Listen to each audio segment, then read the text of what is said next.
Hola, en este video quiero hablarles sobre los seguros de transporte de mercancía. Mi nombre es Carolina Rodríguez. Para la primera parte quiero hablarles sobre qué es transporte según el artículo 981 del Código de Comercio de Colombia. Según esto, el transporte es un contrato entre las partes en donde una parte se ve obligada, debido a un precio que se pagó, a entregar bien sea mercancías o personas o lo acordado entre las partes a un plazo específico, en un lugar específico, a un destinatario específico. Ahora entendemos que este transporte se puede realizar solamente mediante un medio de transporte, bien puede ser marítimo, terrestre, ferroviario o aéreo, o puede ser multimodal o intermodal.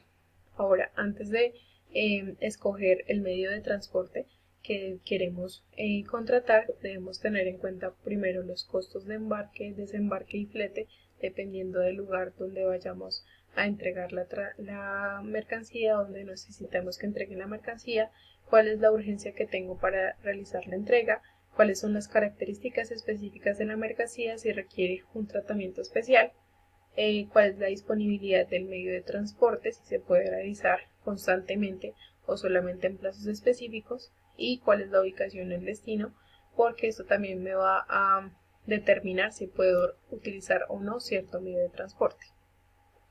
Ahora, antes de empezar a hablar sobre los modos de transporte y las convenciones, quiero realizar una definición sobre qué es un transportador, y es una empresa específica que se encarga de realizar una entrega de mercancías específicamente o personas, teniendo en cuenta un contrato de transporte. Por otro lado, tenemos al contratante, que es la persona que se encarga de dar las características específicas de la mercancía, el lugar de destino, y cuáles son esos cuidados que se deben tener en cuenta para la entrega de la misma. Ahora, teniendo en cuenta que el transporte se cotiza teniendo en cuenta la relación peso-volumen, existen unas convenciones que limitan las responsabilidades de los medios de transporte respecto de en caso de que exista algún tipo de daño o pérdida de la mercancía. Específicamente en el transporte marítimo encontramos tres convenciones: la Haya, que realiza un límite en unidades respecto de 100 libras por paquete, unidad de paquete o unidad de flete respecto de la mercancía que se haya dañado o que se haya perdido. Por otro lado tenemos la convención de la Haya-Visby, que menciona un límite de 667 DG por unidad o 2 DG por kilo bruto de mercancía dañada. El DG son los derechos especiales de giro y es una unidad monetaria inventada por el Fondo Monetario Internacional que tiene conversión a cualquier moneda. Por otro lado, tenemos las reglas de Hamburgo, en las cuales existe un límite de responsabilidad en caso de daño o pérdida de 835 DG por unidad o 2.5 DG por kilo bruto de mercancía dañada. Finalmente, tenemos que tener en cuenta que para el medio de transporte marítimo en Estados Unidos existe una específicamente solo para ellos, que se llama COXA, y tiene un límite de $500 por paquete, unidad de paquete o de flete. Ahora, para el medio de transporte aéreo tenemos dos convenciones, que son Varsovia y Montreal. Para Varsovia tenemos un límite de responsabilidad de $20 por kilo de mercancía dañada, perdida o retraso en la entrega. Y en la convención de Montreal tenemos un límite de 17 DG por kilo de mercancía dañada, perdida o retraso en la entrega. Ahora, existen unas reglas específicas en cierto tipo de circunstancias para el transporte terrestre en Colombia. En este cuadro, como lo pueden observar, existe una columna de circunstancia, una columna de limitación por pérdida y una columna de limitación por lucro cesante. Por lucro cesante se refiere cuando una empresa deja de recibir cierto dinero por viéndose afectada por algún tipo de daño o retraso en la entrega de la mercancía acordada. Ahora, En la primera circunstancia, si el remitente declara el valor de la carga del transportador, el transportador podrá incluir dentro de la carta aporte un límite no inferior al 75% del valor declarado de la mercancía. Y si existe una limitación por lucro cesante, si el remitente declaró el valor de la carga al transportador. En la segunda circunstancia, si el remitente suministró el valor de las mercancías a más tardar al momento de la entrega, el transportador está obligado a pagar el 80% del valor de la mercancía en caso de pérdida en el lugar y fecha previstos para la entrega al destinatario. En ese caso no existe un reconocimiento de lucro cesante. Finalmente, en la tercera circunstancia, por retardos en la entrega, las partes pueden fijar un límite de indemnización a cargo del transportador y no existe algo específico respecto del lucro cesante. También existe una regulación respecto de las limitaciones en el transporte multimodal y para Colombia específicamente se rige por las normas de la Comunidad Andina. En caso de pérdida ocasionada en el trayecto, dependiendo de cuál tipo de transporte, en cuál tipo de transporte estaba la mercancía en el momento de la pérdida o daño. Para el marítimo existe un límite de 666 DG por unidad o 2 DG por kilo bruto de mercancía dañada. Para el aéreo puede variar entre $20 y 17 DG y para el terrestre puede variar entre 75% o el 80% del valor de la carga. Ahora, para entender el seguro, el contrato de seguro, es importante tener en cuenta cuáles son los actores.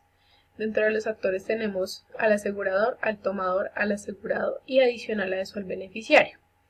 El asegurador es aquella empresa que se encarga de asumir los riesgos y recibe una prima de seguro para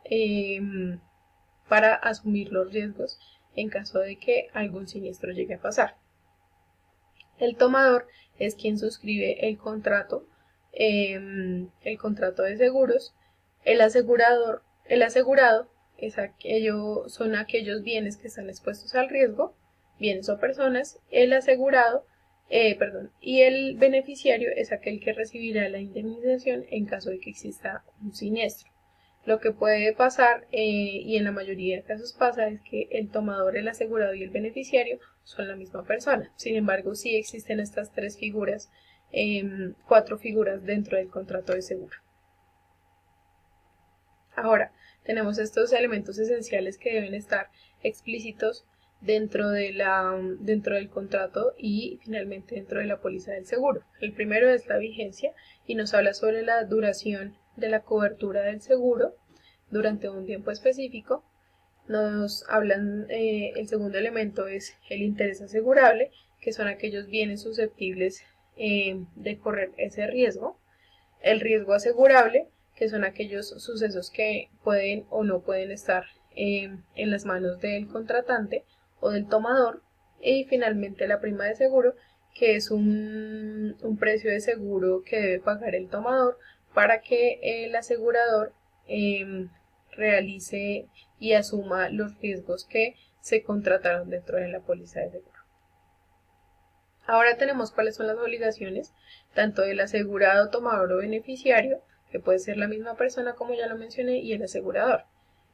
Para los primeros 3 actores tenemos que deben declarar el estado del riesgo, es decir, cuál es la actualidad sobre el tipo de mercancía, si ésta puede tener más riesgo que otra. Segundo, mantener el estado del riesgo, es decir, no realizar acciones que puedan aumentar el riesgo de daño o pérdida. Tercero, notificar si existe una modificación del riesgo por circunstancias internas o externas. Cuarto, pagar la prima, debido a que en caso de que esto no suceda, el asegurador puede tomar la decisión de no realizar la indemnización en caso de que suceda el siniestro. Y finalmente, notificar la ocurrencia del siniestro al menos 3 días después de que se finalizó la cobertura del seguro. Y por la parte del asegurador tiene la responsabilidad primero de expedir la póliza, en la cual deben estar todos los acuerdos realizados entre las partes, debe asumir los riesgos que se contrataron en esa misma póliza y finalmente pagar la indemnización al asegurado o beneficiario después de ocurrió el siniestro en caso de que suceda. Ahora, para el seguro de carga es importante mencionar estos tres aspectos. Lo primero que es la causa y es el riesgo o peligro al que se expone la mercancía durante el transcurso del transporte. Segundo, el objeto, que es aquellos bienes o intereses asegurados que están expuestos a los riesgos durante el término del transporte. Y finalmente la consensualidad, y esto es el consentimiento que debe haber entre las partes sobre el contrato de seguro, sobre la prima, la cobertura y el objeto, que son los bienes, como ya lo mencioné. Ahora voy a hablar sobre las pólizas. Existen tres tipos de pólizas. La primera es específica y esta se refiere a que solamente aplica su cobertura en un solo despacho de mercancías. También tenemos segundo, la automática, y esta tiene una vigencia o cubre durante una pluralidad de despachos sin que después de que se realice cada despacho haya que realizar un nuevo acuerdo de voluntades o una nueva póliza o contrato. La póliza de valores que ampara sumas de dinero específicas. Para la automática tenemos como ejemplo empresas que generan importaciones o exportaciones constantes y que ya tienen un contrato con una aseguradora que genera coberturas en todos los despachos que se realicen. Es importante en la póliza mencionar cuáles son los riesgos cubiertos y los riesgos excluidos. Los riesgos cubiertos son aquellos a los cuales la aseguradora se compromete a asumir en caso de que suceda un siniestro, y los riesgos excluidos son aquellos que la aseguradora no se responsabiliza y por lo tanto no va a realizar una indemnización en caso de que suceda. Ejemplos como estos tenemos el hundimiento del barco, los rayos que pueden ocasionar daños a la mercancía y saqueos, entre otros. Ahora, voy a mencionar dos términos muy importantes dentro del contrato de seguro. Tenemos el certificado del seguro, que es un documento en el cual se certifica que se realizó un contrato entre el asegurador y el tomador y que la mercancía se encuentra asegurada. Este debe incluir dentro de su cuerpo la forma en que se realizó el transporte, el punto de recepción de la mercancía y el lugar de entrega, las cantidades específicas de la mercancía y el valor de la mercancía.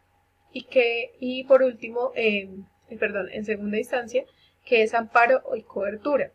Amparo o cobertura es la protección que da el asegurador a los bienes o al objeto, como lo mencionamos en la parte de arriba, durante la vigencia del seguro. Y esto claramente es respecto de alguna ocurrencia de hechos de siniestros o riesgos que se hagan realidad. Por ahora, y por último, tenemos que es un siniestro. Un siniestro es la realización del riesgo asegurado, de lo que mencionamos antes como riesgos incluidos. Y luego de que sucede un siniestro, tenemos cuáles son los deberes del asegurado en caso de un siniestro. Primero es claramente notificar al asegurador la ocurrencia del siniestro mediante una reclamación que debe estar dentro de los 3 días siguientes a la fecha en que se terminó la cobertura del seguro. Segundo, tenemos que es necesario que el asegurado demuestre la ocurrencia del siniestro y cuál es la cuantía de la pérdida real. Y por último, tiene que evitar la extensión o propagación del siniestro y salvaguardar cuáles son aquellos elementos que quedaron asegurados, que están dentro del seguro y que se salvaron del siniestro. Gracias por su atención y por ver este video. Hasta luego.